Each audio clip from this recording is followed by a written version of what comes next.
All right, everybody, welcome back to another episode here on Financial Friends. Today, I have a great one for you. I have a video about dollar cost averaging, but before we get into that, I'm going to just go ahead and ask you just click that like button. It's right there. Give this video a thumbs up.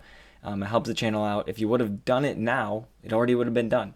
But it helps the video out, helps the channel out, helps me get my content out to more people, which is really the goal. Just want to share this with as many people as I possibly can. So without further ado, let's hop into this video here about dollar cost averaging. And I know the first question everybody's going to have is, what is DCA? You see this over and over again, or what is dollar cost averaging? Well, it is just that. It is dollar cost averaging. As you can see here, I have the acronym broken down. But really what it is it's buying a set amount of something at a set time, no matter what the price is. So let's say, for example, Apple stock. Every Monday, you buy $10 worth of Apple stock. And you do this every single Monday repeatedly, over and over and over. You are dollar cost averaging into the Apple stock. You can also do this with Bitcoin. You can do this with Ethereum. You can do this with an ETF, with VOO, with index funds, whatever it might be. You're going to buy a set amount at a set time every single day, repeatedly. And that's really what it is. Now, why? Why do you want to do this? So before we get into that graph, basically you get the average, hence it's dollar cost average. It's in the name. So over time, over a set period of time, instead of just buying it once, you are going to buy it repeatedly, and you're going to average all those prices together. Another reason why you may want to do this is because you don't have to time the market. You don't have to find the lowest point. You don't have to find when Bitcoin is at its cheapest. You don't have to find when Ethereum or Cardano drops and try and buy in at the correct time, or when Johnson & Johnson is down and you try and buy in, or a high hype tech stock. It's running, it's going up in price a lot.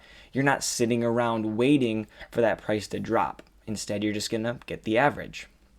So this makes it very passive and mindless in a sense.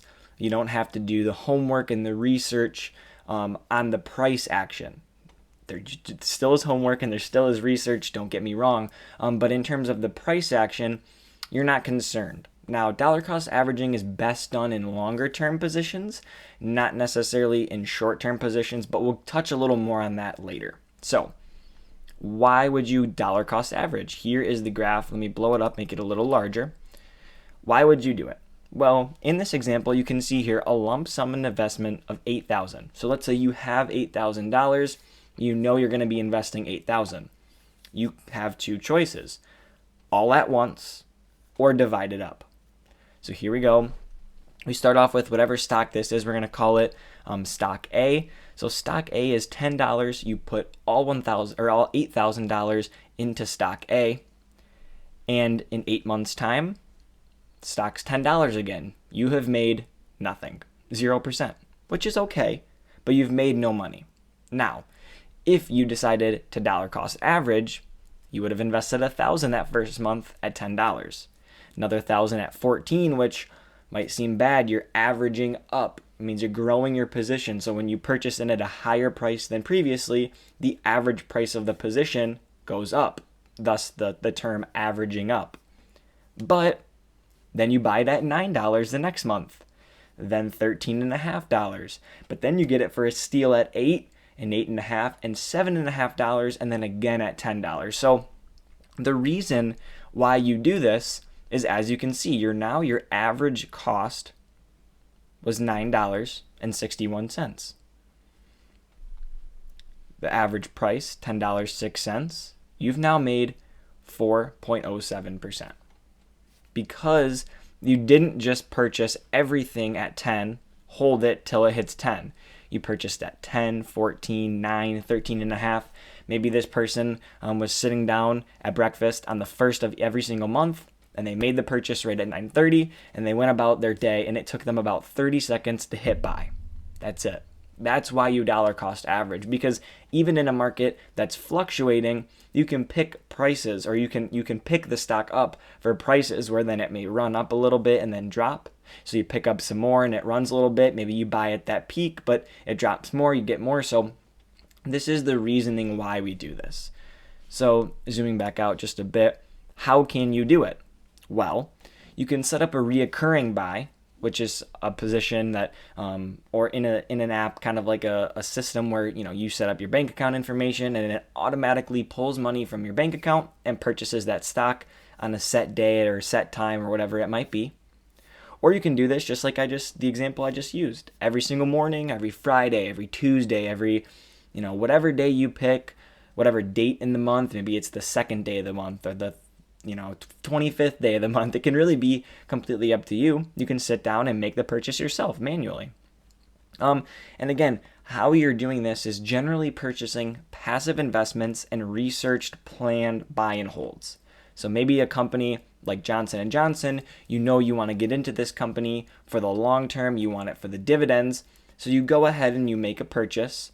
And then, 5 days later, you make another purchase. 5 days later, you make another purchase. 5 days later, another purchase. And this way, you're not necessarily betting on the price that you made the first purchase at. Or it could be something that's very passive, like an ETF or an index fund, something that's going to track the market for you. So for the next 20 years, every day, you're just going to buy $10 more. You can dollar cost average every single day. It's completely up to you. You can make it your own. And that's the beauty of dollar cost averaging, is you are not stuck in this box of, like we said, an $8,000 purchase all at one time, all at one price. So here's kind of the con of doing this, and I'm always going to give you both sides. If you were to time the market perfectly, let's say this purchase right here was made at 10 and the stock went up to 50 over the next 8 months. Well, if you were buying in, you would not have made the same return if you were dollar cost averaging, but that is very hard to do. Investing like that means that you did all the legwork, all the homework, you found the bottom of the market and you made the purchase. It's not easy, right? I mean, you might do it, but it's kind of like, getting a needle out of a haystack. You have to know, and we can never know in the stock market. So kind of going further into that point here, this is being invested versus pulling money in and out of the stock market or trying to time it. This was done here by First Trust, as you can see. And this is going from December 31st, 1979 until January, February, March, April 30th of 2019. So if you had your money, $10,000 here, in the S&P 500 from this date to this date, you would have $779,000 in your account. Now, if you missed the best 5 performing days of the stock market, so the 5 days where the stock market performed its best, you would only have $504,000. Again, if you missed the best 10, $376,000. And you can see where this is going all the way to if you managed to be out of the stock market with no money in it on the best 50 days, just the best 50 over what? A 40-year period. So from 80 to 20, essentially a 40-year period, you would only have $67,000. Let that sink in a little bit. That's kind of what I'm trying to drag this point out. The best 50 days out of 40 years, you'd only have $67,000. And I think that's a big point here, is staying in the market versus getting in and out of the market is essential. Now, this is not professional financial advice. This is strictly my opinion and for entertainment purposes only. But I think that holds some weight to it. That is my personal strategy, is I'm going to invest. I am 19 years old currently, about to be 20 in a few months here. From 20 until 60, I'm going to dollar cost average. I'm going to buy in. I'm going to keep all of my money in the market and all of my researched, ETFs, retirement accounts, planned buy and hold dividend stocks. I'm staying in all of them and I'm staying for the long term. So with that kind of sums up this idea here, this video. I'm going to go ahead and bring this back up to the very top. I want to thank you for watching. I think that if you were able to gain just even one little tidbit of information from this video, you should definitely give the video a like. As you can see right here, I am I do have a podcast, anchor.fm/financial friends. As many of you know, all of those links will be in the description below for you to check out. And I am currently running the hashtag FFXmas, or Financial Friends Christmas. It is the Financial Friends Christmas countdown. I'm buying a little tidbit or a little nibble of a stock every day for the next 25 days. So you're definitely going to want to check that out. That's being ran on Public, on Twitter, on TikTok, and on Instagram. So go follow on all of those so you can be updated. And have a great rest of your day.